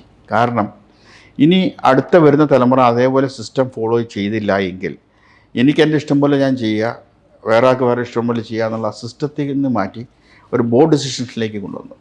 നമ്മുടെ ഒരു എഴുതപ്പെട്ട ഒരു ഭരണഘടന ഉള്ള ഒരു കുടുംബ ബിസിനസ് സംരംഭമുള്ള ഇതൊക്കെ നമ്മൾ നേരത്തെ എഴുതിയിട്ടുണ്ടോ? നമ്മുടെ ബ്ലൂ ബുക്കിൽ ഇതൊക്കെ ഉണ്ടോ? ഉണ്ട്. പക്ഷേ അതൊക്കെ എപ്പോഴും ഒരു 3 വർഷം കഴിയുമ്പോൾ ഈ ബുക്കൊക്കെ മാറ്റണം, എല്ലാ 3 ഇയേഴ്സും. അല്ലെങ്കിൽ എന്നെ കുഴപ്പമെന്ന് വെച്ച് കഴിഞ്ഞാൽ സിസ്റ്റംസ് മാറിക്കൊണ്ടിരിക്കുകയാണ്, ആൾക്കാർക്ക് പല തോട്ട് പ്രോസസ്സ് മാറിക്കൊണ്ടിരിക്കുകയാണ്. അപ്പം എല്ലാവരും അംബീഷ്യസ് അല്ലേ. ഈ കുറച്ച് കഴിയുമ്പം ഏത് ബിസിനസ്സിലാണെങ്കിലും ഇപ്പം ഞാൻ ഒരിക്കലും സിന്തൈറ്റിൻ്റെ മാനേജിംഗ് ഡയറക്ടറായിട്ട് സ്വപ്നം കണ്ടിട്ടേ ഇല്ല. കാരണം വെച്ചാൽ കാണാതിരുന്നതിൻ്റെ ഒരു റീസൺ ചിലപ്പോൾ ഇതായിരിക്കും. എനിക്ക് സ്വയമായിട്ടൊരു തോന്നലുണ്ട്, ഞാൻ മാർക്കറ്റിങ്ങിൽ ഗുഡാണ്, അതിൻ്റെ അകത്ത് ഇരുന്നാൽ മതി. പക്ഷേ എനിക്ക് അങ്ങനത്തെ ഒരു പ്രൊഫൈലാണ്. കാരണം എന്തെങ്കിലും ഒരു കാര്യം ചെയ്യുകയാണെങ്കിൽ ആ കാര്യം ഭംഗിയായിട്ട് ചെയ്തുകൊണ്ട് നടക്കുക, അല്ലാതെ എല്ലാം കൂടി കൈ കൊണ്ടുപോയി ഒതുക്കിക്കൊണ്ട് ആരെക്കൊണ്ട് ചെയ്യാൻ പറ്റില്ല. കാരണം അത് നമ്മൾ ഫെയിലാവും. എല്ലാം കൂടി കൈ കൊണ്ട് ചെയ്ത് നടക്കിക്കൊണ്ടിരുന്നതാണ്. അപ്പോൾ അങ്ങനെ ഞാനൊരു ശരിക്കും പറഞ്ഞ ഒരു സിന്തൈറ്റിൻ്റെ മാനേജിംഗ് ഡയറക്ടറായി ഇരിക്കാനായിട്ട് എനിക്ക് പറ്റുമെന്നല്ല, ഞാൻ പ്രതീക്ഷിച്ചില്ല. കാരണം ഡാഡിയുടെ നിർബന്ധം കൊണ്ടാണ് സത്യത്തിൽ ഞാൻ സിന്തൈറ്റിൻ്റെ മാനേജിംഗ് ഡയറക്ടർ ആയത് തന്നെ. കാരണം ഇതൊരു വലിയ ചുമതലയാണ്. കാരണം ഇപ്പോൾ ഫാദറോ അല്ലെങ്കിൽ ജോർജ് പോളോ ഉണ്ടായിരുന്നുവെങ്കിൽ കുറച്ചുകൂടെ ഒരു മാനേജബിൾ, കാരണം ഒരു സീനിയറുള്ള എപ്പോഴും ഇരിക്കുമ്പോഴെപ്പോഴും ഒരു മാനേജിങ് എളുപ്പമാണ്. ഇതിപ്പം ഞാനും എൻ്റെ ബ്രദറും തമ്മിൽ 3.5 വയസ്സ് ഡിഫറൻസേ ഉള്ളൂ. പിന്നെ ബാക്കിയുള്ള പിള്ളേർ അവർ 8-10 വയസ്സ് ഡിഫറൻസ് ഉണ്ട്. പക്ഷെ എന്നാലും ഇപ്പോഴത്തെ ഈ 3rd ജനറേഷൻ്റെ തിങ്കിങ് ഇസ് ഡിഫറെൻറ്റ്. അപ്പോൾ നമുക്ക് ആ ലെവലിലേക്ക് തിങ്ക് ചെയ്ത് വരാൻ പറ്റുമെന്ന് വെച്ചാൽ കുറേയൊക്കെ നമ്മൾ കോംപ്രമൈസിങ് ഇതെടുക്കണം. കുറേയൊക്കെ അതുകൊണ്ടാണ് തീരുമാനം എടുത്തത്. എല്ലാ ഡിസിഷൻസും ബോഡി വരണം എന്നുള്ള തീരുമാനം കൊണ്ടുവന്നതിൻ്റെ കാരണം അത് തന്നെയാണ്. ഇപ്പം നേരത്തെ പറഞ്ഞ പോലെ ഈ 3rd ജനറേഷൻ അവർ ഭയങ്കരമായിട്ട് ആസ്പിറേഷൻസ് ഉണ്ടാവും, അവരുടെ ആശയങ്ങൾ ഭയങ്കരമായിരിക്കും. നമ്മൾ കടന്നു വന്ന വഴികളിലൂടെ അല്ലല്ലോ അവർ വന്നിരിക്കുന്നത്. അല്ല. അപ്പോൾ അവർ പുതിയൊരു ആശയം കൊണ്ടുവരുമ്പോൾ എന്താ തോന്നുക ഉള്ളിൽ? തീർച്ചയായിട്ടും ഞാൻ അക്സെപ്റ്റ് ചെയ്യും. കാരണം വെച്ചാൽ ഇപ്പോൾ ആരാശയം കൊണ്ടുവന്നാൽ അക്സെപ്റ്റ് ചെയ്യും. പക്ഷേ നമ്മളിപ്പോൾ ഒരു പ്രോജക്റ്റ് ടീമിനെ തന്നെ വെച്ചിട്ടുണ്ട്. ആ പ്രോജക്റ്റ് ടീം അത് പഠിച്ച് അത് ഇംപ്ലിമെൻറ്റ് ചെയ്യുന്ന രീതിയിലേക്ക് തന്നെ കൊണ്ടുവരാനായിട്ടുള്ള സംവിധാനം നമ്മളുണ്ടാക്കും. അതിന് യാതൊരു സംശയമില്ല. കാരണം ആരെയും നിരുത്സാഹപ്പെടുത്തി വിടാതെ. കാരണം വെച്ചാൽ എല്ലാവരും കൊണ്ടുവരുന്ന എല്ലാം എടുക്കണമെന്നില്ല ഞാൻ പറഞ്ഞത്. എല്ലാവരും കൊണ്ടുവന്ന് സ്റ്റഡി ചെയ്തിട്ട് അത് അക്സെപ്റ്റബിൾ ആണെങ്കിൽ നമ്മൾ എടുക്കും. നമ്മുടെ 3ാം തലമുറയ്ക്ക് ഉള്ളിൽ തന്നെ ഒരു സ്റ്റാർട്ടപ്പ് കൾച്ചർ അല്ലെങ്കിൽ സ്വന്തമായിട്ടൊരു അവരുടെ തന്നെ ആശയങ്ങളുമായിട്ട് ഗവേഷണവും പരീക്ഷണവും ഒക്കെ നടത്തി പോകാനുള്ളൊരു സംവിധാനം ഉണ്ടോ? എങ്ങനെയാണ്? ഉണ്ട്. അവർക്ക് തന്നെ ചെയ്യാം. അവർക്ക് അതുകൊണ്ടുള്ള ഓരോ ഡിവിഷനായിട്ട് തിരിച്ചത്. അപ്പോൾ ഓരോരോ ഡിവിഷനിൽ അവർക്ക് വേണ്ട എന്താ R&D അല്ലെങ്കിൽ QC അവർക്ക് എന്താ വേണ്ടതെന്ന് വെച്ചാൽ അവർക്ക് ചെയ്യാം. അതിനുള്ള സ്വാതന്ത്ര്യം കൊടുത്തിട്ടുണ്ട്. ഈ കേരളത്തിലെ ഒരുപാട് കുടുംബ ബിസിനസ്സുകളുണ്ട്, ഒരുപാട് പേര്. ഈ കുടുംബ ബിസിനസ് സാരഥികളോട് സാറിന് പറയാനുള്ള കാര്യം എന്താണ്? ഇങ്ങനെ ഒരു വലിയൊരു കുടുംബ ബിസിനസ്സിൻ്റെ സാരഥി എന്നുള്ള നിലയ്ക്ക് എന്നോട് ചോദിച്ചു കഴിഞ്ഞാൽ, ഈ ഫാമിലി ബിസിനസ്സാണ് ഏറ്റവും difficult business in the world. കാരണം ഇത് ഭയങ്കര ഈഗോ ക്ലാഷിങ് ആയിട്ടുള്ളൊരു ഇത് പരിപാടിയത്. കാരണം ഇപ്പം ഞാൻ പറയുന്നതെല്ലാം ശരിയാണെന്ന് എനിക്ക് പറയാൻ ഒക്കത്തില്ല. കാരണം എന്നെക്കാളും ബെറ്ററായിട്ടായിരിക്കും ഇപ്പോൾ എൻ്റെ അനിയൻ ചിന്തിക്കുന്നത്, അല്ലെങ്കിൽ എൻ്റെ സിസ്റ്ററിൻ്റെ മക്കൾ ചിന്തിക്കുന്നത്. അപ്പോൾ അതിന് നമുക്ക് പണ്ടൊക്കെ ആണെങ്കിൽ നമുക്ക് ഇപ്പോൾ ഫാദറിൻ്റെ കാലഘട്ടത്തിലാണെങ്കിൽ നമ്മളൊരു ഐഡിയ കൊണ്ട് ഞാൻ പറയും, ആ മാറ്റി വയ്ക്കാൻ പറയും. അതൊന്നും അതിനുള്ള സ്വാതന്ത്ര്യമില്ല നമുക്ക്. ഇപ്പോൾ സ്വാതന്ത്ര്യമുണ്ട് കൊടുക്കാൻ. Okay fine, let's work and let's see എന്നുള്ളൊരു തിങ്കിങ്ങിലും കൊണ്ട്. പണ്ട് അതുപോലും ഇല്ല. അപ്പം തന്നെ തള്ളിക്കളയും. ഒരു സെക്കൻഡ് പോലും ഒന്ന് ആലോചിക്കാൻ അവരുടെ ലെവലല്ലാതെ നമ്മുടെ ലെവലിൽ ചിന്തിക്കുന്ന പ്രശ്നമില്ല ഇവിടെ. അതുകൊണ്ടാണ് ഞാൻ പറഞ്ഞത് ഇന്ത്യൻ മാർക്കറ്റിലേക്ക് ഞാൻ തല കുത്തിയതിൻ്റെ കാരണം അതാണ്. കാരണം അവിടെ നിന്നാണ് ഫാറിന് മനസ്സിലായത് എനിക്ക് വെറുതെ അല്ല, ഇവൻ്റെ കയ്യിൽ കാര്യങ്ങളുണ്ടെന്ന് ഡാഡി എന്നാ മനസ്സിലാക്കുന്നത് തന്നെ. അപ്പോൾ അതുപോലെ തന്നെ ഇവർക്ക് എല്ലാവരും കേപ്പബിളാണ്. കാരണം എൻ്റെ ഈ 40 years എക്സ്പീരിയൻസ് തന്നെ സത്യം പറഞ്ഞാൽ it's a big story with me itself. ഇപ്പോൾ തന്നെ നമുക്ക് ഇപ്പോൾ ആരോട് ചോദിച്ചാൽ ഇതെനിക്ക് ബൈഹാർട്ടാണത് ഈ സബ്ജക്റ്റ്. അപ്പം ഏത് നിമിഷവും ഏത് രാത്രിയും ചോദിച്ചു കഴിഞ്ഞാൽ എത്ര ഈൽഡ് ഉണ്ടെന്ന് ചോദിച്ചാൽ പോലെ, ഏത് പ്രോഡക്റ്റിൻ്റെയാണെന്ന് ചോദിച്ചാൽ പോലെ എനിക്ക് പറയാൻ ഇപ്പോഴും സാധിക്കുന്നതിൻ്റെ ഒരു കാരണം വെച്ചാൽ ബിക്കോസ് ഐ വർക്ക് 18 hours. ഒരു 18 മണിക്കൂർ ഞാൻ ജോലി ചെയ്യും. അപ്പോൾ 18 hours ജോലി. ഇപ്പോൾ ഞാനിപ്പോൾ ഈ ഗ്യാപ്പൊക്കെ ഞാൻ എടുത്ത് രാത്രി ഇനി വർക്ക് ചെയ്യണം. കാരണം because I have to do all my job in the night. അപ്പോൾ ഞാൻ കിടക്കാൻ 2 മണിക്കോ 3 മണിക്കൊക്കെ ആയിരിക്കും. പക്ഷേ ഇതുപോലെ അടുത്ത തലമുറ വർക്ക് ചെയ്യണമെന്നില്ല. അതാണ് എൻ്റെ ഏറ്റവും വിഷമം. അത് മാത്രമേ ഉള്ളൂ. കാരണം അതിലേക്കുള്ളൊന്നും they are very good, excellent boys, brilliant boys. പക്ഷേ യുവർ വർക്കിംഗ് ടൈം, നമ്മൾ സമയം നിശ്ചയിച്ച് വർക്ക് ചെയ്യരുത്. സമയം നമ്മുടെ പണി തീർക്കണം. ഷുഡ് നോട്ട്, അതായത് ഇന്ന് തീർക്കേണ്ട പണി ഇന്ന് തീർത്തേ പറ്റൂ. ചില ദിവസമൊക്കെ എനിക്ക് 120, 140 മെയിൽ വരും. പക്ഷേ ആ മെയിൽ മുഴുവൻ രാത്രി ഇരുന്ന് നോക്കി, അല്ലെങ്കിൽ സെക്രട്ടറിക്ക് ഫ്ലാഗ് ചെയ്ത് ഒക്കെ കറക്റ്റായിട്ട് രാവിലെ ഡിസ്കസ് ചെയ്ത് ഒക്കെ തീർത്തിട്ടേ പറ്റുള്ളൂ. അപ്പോൾ ഇതെങ്ങനെ കൈകാര്യം ചെയ്യണം? നമുക്ക് അസ്വസ്ഥത തോന്നില്ലേ? തീർച്ചയായിട്ടും നമ്മൾ ഇത്രയും കഷ്ടപ്പെടുന്നുണ്ട്, ബാക്കിയുള്ളവർ എന്താ കഷ്ടപ്പെടാത്തതെന്ന് തോന്നിപ്പോവും. ചിലപ്പോഴല്ല, പലപ്പോഴും തോന്നിയിട്ടുണ്ട്. പക്ഷേ ഡിവിഷൻസ് എല്ലാം നന്നായിട്ട് പോകുന്നുണ്ട്. ഓരോരുത്തർ നോക്കുന്ന ഡിവിഷനിലൊക്കെ ഭംഗിയായിട്ട് നടക്കുന്നുണ്ട്. പിന്നെ എനിക്കതിനകത്ത് വലിയ ഭാരമായിട്ട് എനിക്ക് തോന്നിയിട്ടില്ല. കാരണം എനിവേ അവരുടെ പ്രശ്നം ഉണ്ടായിട്ടോ ഇല്ലാതെയോ അവർ കാര്യങ്ങൾ ഭംഗിയായിട്ട് നടത്തുന്നുണ്ട്. അത് തന്നെ മോർ ദൻ എനഫ്. ഇനി അടുത്ത തലമുറ നമ്മൾ അതേ എക്സ്പെക്റ്റ് ചെയ്യാവുള്ളൂ.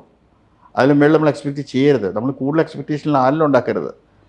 ഫാറിന് എന്നിൽ ഭയങ്കര എക്സ്പെക്റ്റേഷനായിരുന്നു. പക്ഷേ ഞാൻ ഫാറിൻ്റെ എക്സ്പെക്റ്റേഷനിൽ ആയി വന്നത് തന്നെ 2001. അപ്പോൾ 83 ജോയിൻ ചെയ്ത് 2001 ഞാൻ ഫാറിൻ്റെ എക്സ്പെക്റ്റേഷനിൽ ലെവലായത്. അപ്പോൾ അതുകൊണ്ട് ഞാനും അങ്ങനെയൊക്കെ പ്രതീക്ഷിച്ചാൽ മതി. നമ്മളും അങ്ങനെയല്ലേ നമ്മുടെ മക്കളെ പ്രതീക്ഷിക്കേണ്ടത്. എൻ്റെ മോള് എൻ്റെ കൂടെ ജോലി ചെയ്യേണ്ടായിരുന്നു, നീലം. രണ്ടുപേരും ജോലി ചെയ്യേണ്ടായിരുന്നു. നീലം പറഞ്ഞു കഴിഞ്ഞാൽ എന്നെക്കാളും പവർഫുള്ളായിരുന്നു മോള്. കാരണം വെച്ചാൽ അവളെ ഏൽപ്പിച്ച അവളുടെ ഡിവിഷൻസ് മുഴുവൻ അവൾ നല്ല ഭംഗിയായിട്ട് നോക്കുമായിരുന്നു. നമ്മൾ ഇന്ത്യൻ മാർക്കറ്റിലായിരുന്നു അവളുടെ മെയിൻ ഫോക്കസ്. അവളിരുന്ന സമയത്ത് ഈ ഫോൺ റൺ ഒക്കെ ടച്ച് ചെയ്തത്. She was working very hard. Sabbatic leave എടുത്തപ്പം രണ്ടുപേരും വീട്ടിലാണ്. അപ്പം അതുകൊണ്ട് അവർ രണ്ടുപേരും ഇനിഷ്യേറ്റീവ്, ഞാൻ തിരിച്ചു വരും, പക്ഷെ എന്നാലും waiting for them to come for me to retire. അപ്പോൾ ഒരു കുടുംബ ബിസിനസ് സാരഥിക്ക് വേണ്ട ക്വാളിറ്റീസ് എന്തൊക്കെയാണ്? We should have, first thing you should have patience. ആദ്യം വേണ്ട ഒരു കാര്യം. പിന്നെ ദൈവാനുഗ്രഹം വേണം. പിന്നെ പറയുന്ന ഓരോ കാര്യവും വളരെ കടിച്ചു മുറിച്ച്, പണ്ടൊക്കെയാണെങ്കിൽ നമുക്ക് മുറിച്ച് പറയാം. പക്ഷേ ഇപ്പം അങ്ങനെ മുറിച്ച് പറയാൻ പറ്റത്തില്ല. കുറച്ച് കെയർഫുള്ളായിട്ട് കോൺവെർസേഷൻ നടത്താനായിട്ട് നമ്മൾ പഠിക്കണം. കുറച്ച് ഡിപ്ലോമാറ്റിക് ആയിരിക്കണം. Correct, that's right word for it. ഈ ഒരു തലത്തിലെത്തിയപ്പോൾ ഒരു വിജയിയായ ഒരു ബിസിനസ്സുകാരനായി, അങ്ങനെ ആ ഒരു തലത്തിലേക്ക് എത്താൻ സഹായിച്ച ആ ഒരു ഘടകങ്ങൾ, ആ വ്യക്തി എന്ന നിലയിൽ എന്തെല്ലാം കാര്യങ്ങൾ കൊണ്ടായിരിക്കാം ഇങ്ങനെയൊരു സക്സസ്ഫുൾ ബിസിനസ് പേഴ്സണായി മാറിയത്? സ്വന്തം വിലയിരുത്തൽ എങ്ങനെയാണ്? എന്നോടും പലരും ചോദിച്ചൊരു ക്വസ്റ്റ്യൻ ഇതുണ്ട്, ഈ എങ്ങനെയാണ് സ്വയമായിട്ട് ഈ സക്സസ്ഫുൾ സ്റ്റോറി എന്ന് പറയാനായിട്ട് ഇപ്പോഴും നമുക്ക് സാധിക്കില്ല. കാരണം എല്ലാ ദിവസവും every day is A working day. അപ്പം എല്ലാ ദിവസവും നമുക്ക് സക്സസ് ഉണ്ടാക്കണം, എന്നാലേ ഒരു സക്സസ്ഫുൾ സ്റ്റോറി എന്ന് പറയാൻ പറ്റുള്ളൂ. കാരണം ഇതൊക്കെ ഈ സ്റ്റോക്ക് മാർക്കറ്റ് പോലെ അപ്പ് ആൻഡ് ഡൗൺ പോകുന്ന ഒരു ഇൻഡസ്ട്രിയാണ് ഈ സ്പൈസ് ഇൻഡസ്ട്രി. ഇതിലൊക്കെ സക്സസ് ഉണ്ടാക്കാമെന്ന് പറഞ്ഞാൽ എൻ്റെ ഭാഷയിൽ പറയുകയാണെങ്കിൽ പ്യുവർ ദൈവാനുഗ്രഹം, വേറെ ഒന്നും അതിനെ വിട്ട് എനിക്കൊന്നും പറയാനില്ല. പരാജയങ്ങൾ ഉണ്ടായിട്ടുണ്ടോ? ഇഷ്ടംപോലെ. പക്ഷെ പരാജയം വിട്ടുകൊടുക്കൂല. അത് വിട്ടുകൊടുക്കാത്തതിൻ്റെ കാരണം വെച്ച് കഴിഞ്ഞാൽ എന്ത് കയ്യിൽ വന്നാലും ചിലപ്പോൾ സ്ലിപ്പായി പോയിട്ടെന്ന് തോന്നിക്കഴിഞ്ഞാൽ, കാരണം I was A very good sportsman. ഞാൻ നല്ലൊരു ബാസ്കറ്റ്ബോൾ പ്ലെയർ ആയിരുന്നു, നല്ലൊരു ഷട്ടിൽ പ്ലെയർ ആയിരുന്നു, നല്ലൊരു ക്രിക്കറ്റ് പ്ലെയർ ആയിരുന്നു, എല്ലാം നന്നായിട്ട് കളിക്കുമായിരുന്നു. ആ സ്പോർട്ടിങ് സ്പിരിറ്റ് എൻ്റെ കയ്യിൽ ഉണ്ടോണ്ട് ഞാൻ എന്ത് വന്നാലും ഞാൻ വിട്ടുകൊടുക്കില്ല. ചിലപ്പോൾ ഒരു പ്രാവശ്യം ചിലപ്പോൾ ഫെയിലായി കാണുമായിരിക്കും, പക്ഷേ അത് തിരിച്ചും പിടിക്കും, എങ്ങനെയെങ്കിലും തിരിച്ചു പിടിക്കും അത്. പക്ഷേ അത് ഇപ്പോഴത്തെ തലമുറ ഏതെങ്കിലും ഒരു കാര്യം പറയാമോ അങ്ങനെ ഒന്ന് കൈവിട്ട് പോയിട്ട് പിന്നെ തിരിച്ചു പിടിക്കും? ഒരു ഉദാഹരണം പറഞ്ഞാൽ യൂണിലിവറിൻ്റെ ഒരു പ്രൊഡക്റ്റ് നമ്മൾ വളരെ സക്സസ്ഫുൾ ആയിട്ട് ഞാൻ കണ്ടമാനം, കാരണം യൂണിലിവറിൽ ഇന്നേവരെ അങ്ങനത്തെ നമ്മുടെ 3 റോസ് ചായയിലാണ് നമ്മുടെ ആ പ്രൊഡക്റ്റ് വരുന്നത്. ആ പ്രൊഡക്റ്റ് നമ്മുടെ പ്രൊഡക്റ്റാണ്. അപ്പോൾ അതുപോലെ ആ പ്രൊഡക്റ്റ് കൊടുത്തു. അതുപോലെ തന്നെ നമുക്ക് ടാറ്റയിലും കൊടുത്തു. ടാറ്റയിൽ ലൈഫ് എന്ന് പറഞ്ഞ പ്രൊഡക്റ്റ് ഉണ്ടാക്കി. അവർ നമ്മുടെ ബ്ലെൻഡിൻ്റെ അകത്ത് അവർ ഒരു സിന്തറ്റിക് ഫ്ലേവർ ആഡ് ചെയ്തു. ആ ചായ കംപ്ലീറ്റ് ഫെയിലായിപ്പോയി. അപ്പോൾ എൻ്റെ അടുത്തിരിക്കുന്ന സ്റ്റോക്ക് എന്ന് പറഞ്ഞാൽ 17 കോടി രൂപയുടെ കാർഡമം ഓയിലാണ് സ്റ്റോക്ക് ഇരിക്കുന്നത്, ജസ്റ്റ് ഫോർ ടാറ്റ. അപ്പോൾ ഫാദർ എന്നോട് പറഞ്ഞു, നീ ഇത്രയും ക്വാണ്ടിറ്റി മേടിച്ച് വെച്ച് ഇത്രയും നാശം ഉണ്ടാക്കി വെച്ചിട്ടുള്ളതെന്ന് ചോദിച്ചു. സത്യം പറഞ്ഞു കഴിഞ്ഞാൽ എൻ്റെ പിടിപ്പൂർവ്വമല്ലായിരുന്നു. ശരിക്കും പറഞ്ഞാൽ ടാറ്റ കാണിച്ച ഒരു മണ്ടത്തരത്തിൻ്റെ, ഞാൻ യൂണിലിവറിൻ്റെ പാക്കറ്റ് എടുത്തുകൊണ്ട് അവരെ കാണിച്ചു കൊടുത്തു, ഇതാണ് ഒരു ഇങ്ങനെയൊക്കെ ചെയ്യാമെന്നൊക്കെ കാണിച്ചു കൊടുത്തു. അപ്പോൾ അവർ കുക്കറായിട്ട് നന്നായിട്ട് വർക്ക് ചെയ്തുകൊണ്ടിരുന്ന. പക്ഷേ അത് കഴിഞ്ഞിട്ട് ഞാൻ ടാറ്റ ചെന്ന് ഞാൻ പറഞ്ഞു, this is A load 16 crores of cardamom oil is in stock with me എന്ന് പറഞ്ഞു. അപ്പോൾ അവർ പറഞ്ഞു ടാറ്റയല്ലേ, ഡിസിപ്ലിൻ ഉണ്ട്, അവർക്കൊരു പ്രത്യേകതയുണ്ട് അവരുടെ ഏത് ബിസിനസ്സിലും. ഞങ്ങൾ തന്നെ അത് എങ്ങനെയെങ്കിലും മാനേജ് ചെയ്തോളാമെന്ന് പറഞ്ഞു. പക്ഷേ 6 മാസം കഴിഞ്ഞു, ദേ ഡിഡ് നോട്ട് ടേക്ക്. പിന്നെ ഞാനൊരു ബ്ലെൻഡ് ഉണ്ടാക്കി, ഞാൻ ഈ കാർഡമം ഓയിൽ ചേർത്തുകൊണ്ട് ബ്ലെൻഡ് ഉണ്ടാക്കി അവരെ ചായയിൽ ചേർത്തുകൊണ്ട് ഞാൻ കൊണ്ടുപോയി കൊടുത്തു. ദേ ആക്സെപ്റ്റഡ് ഇറ്റ്. ഞങ്ങൾക്ക് 16 കോടിയല്ലേ കിട്ടി, 25 കോടി കിട്ടിയ ലാഭം. അപ്പം അതാണ് ഞാൻ പറഞ്ഞത്, നമ്മൾ ഒന്നിനെയും വെറുതെ വിടരുത്. കാരണം നമ്മൾ ചിലപ്പോൾ പറയാം അതവിടെ ഇരുന്നോട്ടെ, ഇപ്പം ഇതൊരു ഫാമിലി കമ്പനിയിൽ കുറച്ചൊക്കെ സ്റ്റോക്ക് ഇരിക്കും എന്ന് പറയാം. അങ്ങനെ കാണരുത്. കാരണം നമ്മുടെ റെസ്പോൺസിബിലിറ്റി ആയിട്ട് അത് കാണണം. ആ ചലഞ്ചിനെ ഏറ്റെടുക്കാൻ സാധിക്കും. അതാണ് ഞാൻ പറഞ്ഞത്, സ്പോർട്സ്മാന് എപ്പോഴും ആ വാശി വരും, അത് തിരിച്ച് ഫൈറ്റ് ഔട്ട് ചെയ്യാനുള്ളൊരു വാശി വരും. ഈ ബിസിനസ്സിൽ ഏറ്റവും കൂടുതൽ ത്രില്ല് നൽകുന്ന ഘടകം ഏതാണ്? ഏറ്റവും കൂടുതൽ ഒരു കിക്ക് കിട്ടുന്നത് എപ്പോഴാണ്? എനിക്ക് ഏറ്റവും കൂടുതൽ കിക്ക് കിട്ടുന്നത് കസ്റ്റമറെ കാണുമ്പോഴാണ്. കാരണം കസ്റ്റമറായിട്ട് സംസാരിച്ചുകൊണ്ടിരിക്കുമ്പോൾ ഭയങ്കര ഇഷ്ടമാണ്. അതിനകത്ത് വേറെ ആരെങ്കിലും അതിനകത്ത് ക്രോസ് ഇൻ്റർഫിയർ ചെയ്യാൻ തന്നെ ചെയ്യുന്നത് തന്നെ എനിക്കിഷ്ടമല്ല. കാരണം ബിക്കോസ് ഞാൻ ഈ കസ്റ്റമർ വരുന്നേക്കാൾ മുമ്പ് ഞാൻ കസ്റ്റമറെ കുറിച്ച് പഠിക്കുകയും കസ്റ്റമറുടെ പ്രൊഫൈൽസ് മുഴുവൻ എൻ്റെ കയ്യിലുണ്ടാവും. അപ്പം ഞാൻ അവരായിട്ട് ഇങ്ങനെ ഇരുന്ന് എല്ലാം ഞാൻ ഗ്യാദർ ചെയ്ത് ഞാൻ അവരോട് ഇരുന്ന് കുറേ വർത്തമാനമൊക്കെ പറഞ്ഞ് യൂഷ്വൽ അവരുടെ ആദ്യം തുടങ്ങുന്നത് തന്നെ ഞാൻ ബിസിനസ്സിനെ കുറിച്ച് ഒരിക്കലും ഞാൻ സ്റ്റാർട്ട് ചെയ്യാറില്ല. എന്തെങ്കിലും ഒരു അവരുടെ കൺട്രിയെക്കുറിച്ച് ചോദിച്ച്, അവരുടെ എക്കോണമി സിറ്റുവേഷൻസ് ചോദിച്ച്, എങ്ങനെയുണ്ട് അവരുടെ കൺട്രി ഗ്രോ ചെയ്യുന്നതൊക്കെ ചോദിച്ച് മനസ്സിലാക്കി, പിന്നെ അവരുടെ ഫാമിലിയുടെ കാര്യങ്ങളൊക്കെ ചോദിച്ച്, അപ്പം നമ്മുടെ ഫാമിലിയുടെ കാര്യമൊക്കെ പറഞ്ഞിങ്ങനെ കുറച്ചൊരു രസികമായിട്ട് പതുക്കെ കൊണ്ടുപോയി പോയിന്റിലേക്ക് കൊണ്ടുപോയി. ഈ ഇപ്പോൾ ഒരുപാട് സംരംഭകർ ഇറങ്ങി വരുന്നുണ്ട്. പണ്ടത്തെ പോലെ ഒന്നുമല്ല. ഇപ്പോൾ കേരളത്തിലും സ്റ്റാർട്ടപ്പ് സംരംഭകരുണ്ട്. കോളേജിൽ പഠിക്കുന്ന കുട്ടികൾ വരെ ബിസിനസ് അല്ലെങ്കിൽ താങ്കളെ പോലെയുള്ള ആൾക്കാരെയൊക്കെ റോൾ മോഡലായിട്ട് കാണുന്ന ആൾക്കാരൊക്കെ ഒരുപാട് പേരുണ്ട്. ഇവരോടൊക്കെ നൽകാനുള്ളൊരു ഉപദേശം എന്താണ്? എന്തൊക്കെയാണ് അവരോട് പറയാനുള്ളത്? ഒന്ന്, ബിസിനസ്സിൽ കയറിയ first thing you should be disciplined. എന്ത് ചെയ്യുകയാണെങ്കിലും ആ ഡിസിപ്ലിനോടെ ചെയ്യാൻ പഠിക്കുക.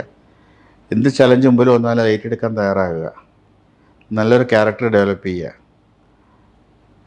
ഇത് മൂന്നുമാണ് ഏറ്റവും കൂടുതൽ ആവശ്യം. കാരണം ഈ ചലഞ്ച് ഏറ്റെടുക്കുക എന്ന് പറയുന്നത് പലരും ഇപ്പോഴത്തെ സ്റ്റാർട്ടപ്പ് കമ്പനീസിന് എടുത്ത് നോക്കിക്കോ, ഓൾമോസ്റ്റ് എല്ലാവരും ഭയങ്കര ഹൈഫൈലങ്ങ് തുടങ്ങിയിട്ട് അത് വളരെ ലോ പ്രൊഫൈലിലേക്ക് താഴത്തോട്ട് പോകും. കാരണം ബിക്കോസ് അവർ കോൺസെൻട്രേഷൻ ലെവലിൽ പോയി.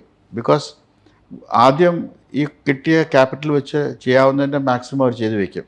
അവരവരുടെ അടുത്ത 50 ഇയർ 5 വർഷത്തെ ഫ്യൂച്ചറോ അല്ലെങ്കിൽ 7 വർഷത്തെ ഫ്യൂച്ചറോ ഒന്നും നോക്കുന്നില്ല. ഞാൻ 7 വർഷം കഴിഞ്ഞാൽ ഞാൻ എന്തായിരിക്കണം എന്നാണ് അവർ ചിന്തിക്കേണ്ടത്. ആ ചിന്തിക്കാൻ അവർക്ക് സാധിക്കണം. എന്നാൽ മാത്രമേ അയാൾ സക്സസ്ഫുൾ ആവുകയുള്ളൂ. 7 വർഷം കഴിഞ്ഞിട്ട് ഞാൻ അല്ലെങ്കിൽ ഫൈനലി എന്താ നോക്കുന്നത്? നമ്മുടെ P&L നോക്കുന്നത്. പ്രോഫിറ്റ് ലോസ് അക്കൗണ്ടല്ലേ നമുക്ക് കാണിക്കേണ്ടത്.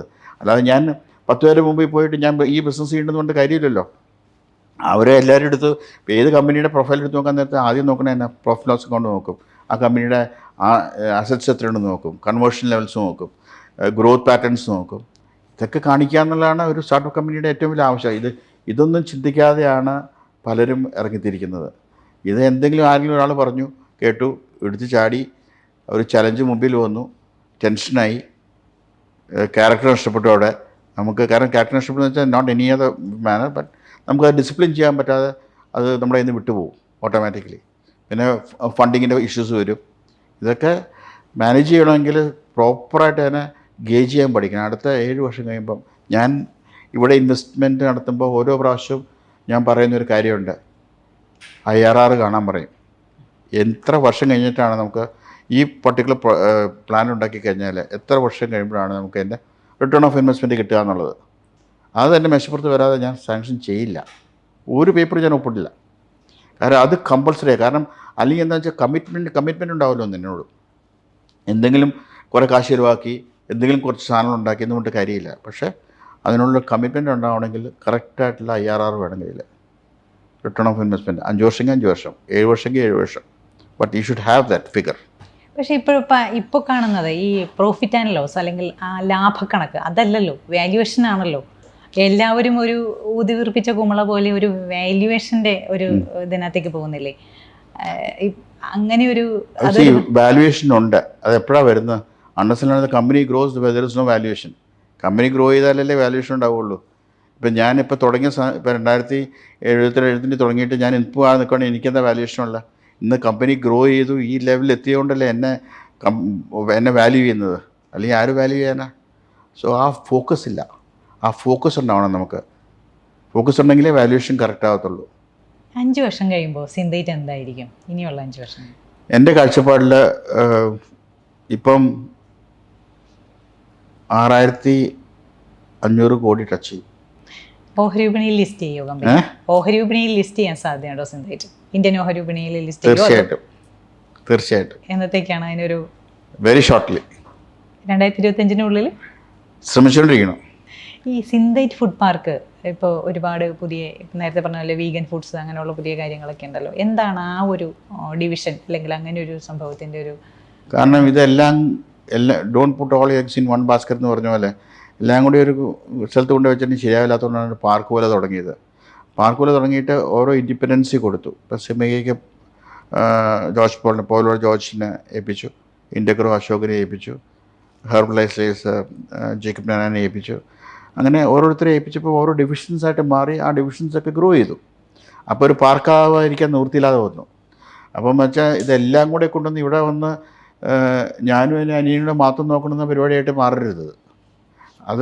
അതൊരു നല്ല പ്രവണതയും കൂടിയല്ല. കാരണം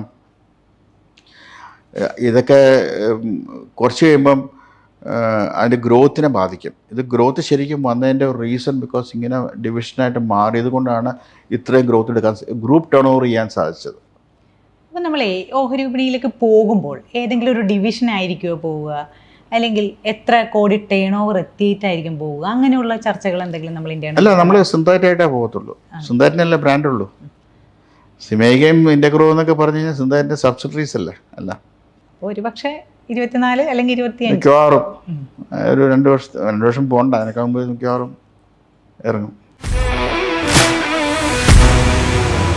ഇപ്പോൾ ഒറ്റൊരു ദുശീലമുള്ളതെന്ന് പറഞ്ഞാൽ ഈ കാറ് മേടിക്കലാണ് എൻ്റെ ഏറ്റവും വലിയൊരു ദുശീലം. അതൊന്നും മാറ്റണമെന്നുണ്ട്. എന്നെ സത്യം പറഞ്ഞാൽ ഈ ലെവലിലേക്ക് ആക്കിയത് I would say my wife is. ഈ ടൂറിസ്റ്റ് പ്ലേസ് കാണാനൊന്നും എനിക്ക് ഒരു താല്പര്യമുള്ള ആളല്ല. എനിക്കൊരു കസ്റ്റമറെ കണ്ട് ഒരു ബിസിനസ് ചെയ്ത് കഴിഞ്ഞാൽ തിരിച്ചു വരാനുള്ള ആഗ്രഹമുള്ള ഒരാളാണ്. അല്ലാതെ അതിൻ്റെ സക്സസ് സ്റ്റോറിയും അതിൻ്റെ സക്സസ് സംസാരിക്കാനാണ് എനിക്കിഷ്ടം. അല്ലാതെ ഒരു ടൂറിസ്റ്റ് സെൻറ്ററിൽ പോയി ആ ടൂറിസത്തിനെ കുറിച്ച് പറയാനോ അതിനെപ്പറ്റി ഇത് ചെയ്യാനോ ഒന്നും എനിക്ക് വലിയ ഇല്ല. നമ്മുടെ ഈ ചെറുപ്പം 22 വയസ്സുള്ള ഒരുത്തൻ ഞാൻ വന്നിട്ട് ചുമ്മാ കണവണ വർത്താൻ പറഞ്ഞു കഴിഞ്ഞാൽ ആരും സമ്മതിക്കത്തില്ല. അപ്പോൾ നമുക്ക് ദേഷ്യം വരും. നമുക്ക് ആ പ്രായത്തിൻ്റെതായ ദേഷ്യം നമ്മൾ പിതാവിനോട് കാണിക്കും. ആർക്കും ഒന്നും കൊണ്ടുപോകാൻ പറ്റത്തില്ല. ജീവിക്കുന്നിടത്തോളം കാലം സന്തോഷമായിട്ട് ജീവിക്കുക, സമാധാനമായിട്ട് ജീവിക്കുക. That's the best way. Watch, പേന, ഷൂസ്, കാറ് എല്ലാം എക്സ്പെൻസീവ് സാധനങ്ങളാണ്. പക്ഷേ എന്തോ തലയ്ക്ക് ഭ്രാന്ത് പിടിച്ച പോലെയാണ് ഇതിൻ്റെ യാത്ര പോകുമ്പോൾ ഇതൊക്കെ ഇങ്ങനെ നോക്കൂ. യാത്ര പോകുമ്പോൾ പിന്നെ യാത്ര പോകുമ്പോൾ സൈറ്റ് സീങ്ങിനേക്കാളും കൂടുതൽ ഇഷ്ടം ഷോപ്പിംഗ്. ദിവസം ഞാൻ തന്നെയാണ് ഷൂസ് പോളിഷ് ചെയ്യുന്നതും പാൻറ്റ് തയ്ക്കുന്നതും ഷർട്ട് തയ്ക്കുന്നതൊക്കെ ഞാൻ തന്നെയാണ്. ഞാൻ ആരെങ്കിലും തെപ്പിക്കാറൊന്നുമില്ല. ഈ മറ്റാരെയും ഏൽപ്പിക്കാനായിട്ട് ഇഷ്ടപ്പെടാത്ത എന്തെങ്കിലും ജോലി ഉണ്ടോ? എല്ലാം തന്നെ ചെയ്യണമെന്ന് ആഗ്രഹമുള്ള ആളാണ്. റിലേഷൻഷിപ്പിന് ഞാൻ വലിയൊരു വില കൊടുക്കുന്ന ഒരാളാണ്. ആരോടാണെങ്കിലും ഏത് സെക്കൻഡിലാണെങ്കിലും relationship is very important in life. അത് കാശ് കൊടുത്താൽ കിട്ടത്തില്ല. കാശ് കൊടുത്ത പോലെ ഒത്തിരി സാധനം നമുക്ക് മേടിക്കാൻ കിട്ടും, പക്ഷേ നോട്ട് റിലേഷൻഷിപ്പ്.